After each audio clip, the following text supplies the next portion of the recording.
Hi, my name is Deroli Maldonado, and I'm a proud mother of an autistic child, Xavier. I love you. Autism is an illness that affects one of every 90 children in the United States. There's not a cure for autism. Children with autism can get better. And if we believe in God, God can make a miracle. But scientifically, there's not a cure for autism. A lot of people have judgment, and they like to judge. Last Sunday at my church, Avance Misionero, the pastor said something that is real true. We like to talk a lot, but if we don't have anything to say to build somebody up, to edify someone, to motivate someone, we better stay quiet.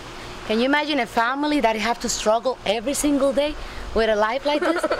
How you can come that you are not in their shoes and say something that is not positive? One time at a pool, Xavier doesn't understand. He's been trained to be potty trained. So he doesn't understand there's people, what is right, what is wrong. He just remove his pants down and do number one in front of people. And people would get upset. Xavier was doing noises, yeah, those kind of things. And this guy was laughing and told his girlfriend that was next to him, oh, look at that retarded. And at that point, my heart was in pieces. And I have to get up, and I went directly to him and I said, no, he's not retarded. He's an autistic child. And one of every 90 children in the United States are born with autism. And you know what? By the way, one can be yours. And by the way, I am his mother. A lot of times, in order to really change a child's behavior, it takes a lot of work. And a lot of times there isn't an immediate result. And a lot of times actually things get worse. So it's really important to try to get parents to buy in, provide them a lot of emotional support and encouragement. Because sometimes, like I said, it's a lot easier if your child's pitching a fit in the store. It's easier to kind of just give in and, you know, get to go home rather than go through the hour-long battle. And a lot of times at first, you know, you might be going through a long battle and not really know, like, is this really working, or am I kind of wasting my time and causing myself a lot of embarrassment because of it? Xavier, he's very challenging. He doesn't communicate, and it's very stressful to talk to him and try to ask him what is going on, how he feels. He get up every morning, sometimes screaming, sometimes laughing, extremely hyper. Right now, he started going to a Jericho school, a private school that is helping a lot with his behavior. He also has therapists that comes to the house. I started working with him about a year and a half ago. I think it's been like a year and 5 months. I was actually kind of trying to count it on the way over here. So I'm very, very new to this business. Hand me the spoon. See, he goes straight for the fork. Good job, hands back. No reinforcement for that, okay? So the next time I say, hand me the spoon, I physically prompt, spoon.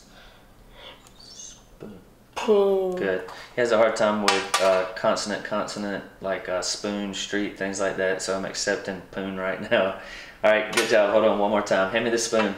Where's the spoon? Yeah, man. That's the spoon. Look, good job. If he's not hungry, then okay, that's not bad. I have a gifted child who's 17, Carlos. I love you, Carlos. And I have Xavier, who's my angel, both of them. And I didn't understand how you can have a child that is gifted and it give you feel so proud that he has good grades, that he does so well here and there. And then you have a child with autism that doesn't communicate. But he makes me proud. The first time that I heard Xavier say, Mommy, it was probably as good as having Carlito's reports card with, you know, with A's. So there's different ways.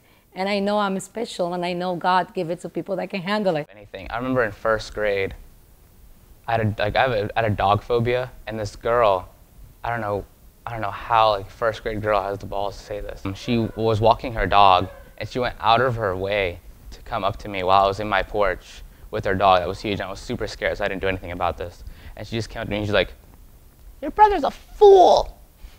I was in first grade, so you know. Fool, it's not a big word now. I was in first grade. I think it was devastating. I was hurt. I didn't do anything about it though, because she's a dog, so I was really scared. When you have a child with disability, you don't know what to do. You don't know what to do. You really don't know how to help him. A lot of people tell you this, or the people say all the things, oh, he's just a spoiled brat. How are you going to tell me when you're not in my feet how I feel? You know, it is 9 months in your belly. God sent it to you. And you just got to learn one day at a time. Nobody can judge you because I was not with an instruction book that it was telling me how to do this, how to get up every day. So every day Xavier teach me something. He taught me how to be stronger. He taught me how you gotta have faith, how you gotta get up every day. And that angel is 15 years old, he's 180 pounds. But when he listened to Christian music, he started jumping. And I know there's a reason why he's here.